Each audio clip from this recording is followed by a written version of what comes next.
Hello friends, welcome to my channel. ఈరోజు వీడియోలో పన్నీర్ బఠానీ కర్రీ ప్రిపేర్ చేసుకుందాం రండి.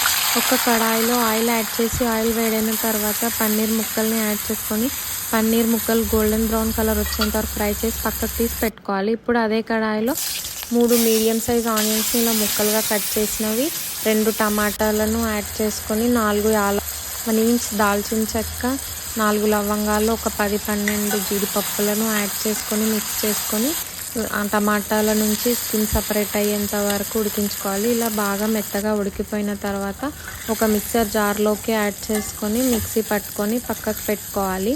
ఇప్పుడు ఒక కడాయిలో 2 టేబుల్ స్పూన్ ఆయిల్ని వేడి చేసి ఆయిల్ వేడైపోయిన తర్వాత వీలైనంత ఫైన్గా చాప్ చేసి పెట్టుకున్న ఆనియన్స్ని యాడ్ చేసి ఒకసారి సన్నగా కట్ చేసి పెట్టుకున్న పచ్చిమిర్చి, కరివేపాకు యాడ్ చేసి కొంచెం ఫ్రై అయిపోయిన తర్వాత అల్లం వెల్లుల్లి పేస్ట్ని యాడ్ చేసుకోవాలి. అల్లం వెల్లుల్లి పేస్ట్ యాడ్ చేసి పచ్చివాసన పోయేంత వరకు ఇలా వీడియోలో చూపిస్తున్నట్టు అడుగంటకుండా కలుపుకుంటూ ఫ్రై చేసుకోవాలి. ఆనియన్స్ ఇలా గోల్డెన్ బ్రౌన్ కలర్ వచ్చి బాగా ఫ్రై అయిపోయిన తర్వాత మనం ముందుగా మిక్సీ పట్టి పెట్టుకున్న మసాలా పేస్ట్ని యాడ్ చేసుకొని ఆయిల్ సపరేట్ అయ్యేంత వరకు ఉడికించుకోవాలి. ఇది తొందరగా అడుగు అంటుతుంది. ఇలా కలుపుకుంటూ ఫ్రై చేసుకుంటే అడుగు అంటకుండా ఉంటుంది. ఇప్పుడు మీ టేస్ట్కి తగ్గట్టు కారం, టేస్ట్కి తగ్గట్టు సాల్ట్ని యాడ్ చేసుకొని ఒకసారి మిక్స్ చేసుకోవాలి. కొంచెం పసుపుని 1/2 టేబుల్ స్పూన్ పసుపుని యాడ్ చేసుకొని వేయించి పొడి చేసి పెట్టుకున్న జీలకర్ర పొడిని, ధనియాల పొడిని యాడ్ చేసుకొని మసాలాలు మాడకుండా బాగా మిక్స్ చేసుకుంటూ ఫ్రై చేసుకోవాలి.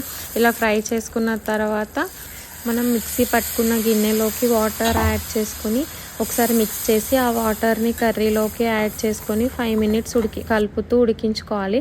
ఇలా గ్రేవీ చిక్కగా అయిపోయిన తర్వాత మనం ఫ్రై చేసి పెట్టుకున్న పన్నీర్ ముక్కల్ని యాడ్ చేసుకొని 5 మినిట్స్ ఉడికించుకోవాలి. ఇలా బాగా గ్రేవీ ఉడికిపోయి దగ్గరికి అయిపోయిన తర్వాత మనం కసూరి మేతిని ఇలా 2 చేతుల మధ్యలుగా నలుపుతూ యాడ్ చేసుకోవాలి. యాడ్ చేసుకొని ఒకసారి మిక్స్ చేసి ఒక 1 మినిట్ ఉడికించుకోవాలి. ఇలా బాగా గ్రేవీ మొత్తం దగ్గర అయిపోయిన తర్వాత కొత్తిమీర యాడ్ చేసుకుంటే టేస్టీ అయిన పన్నీర్ బఠానీ కర్రీ రెడీ.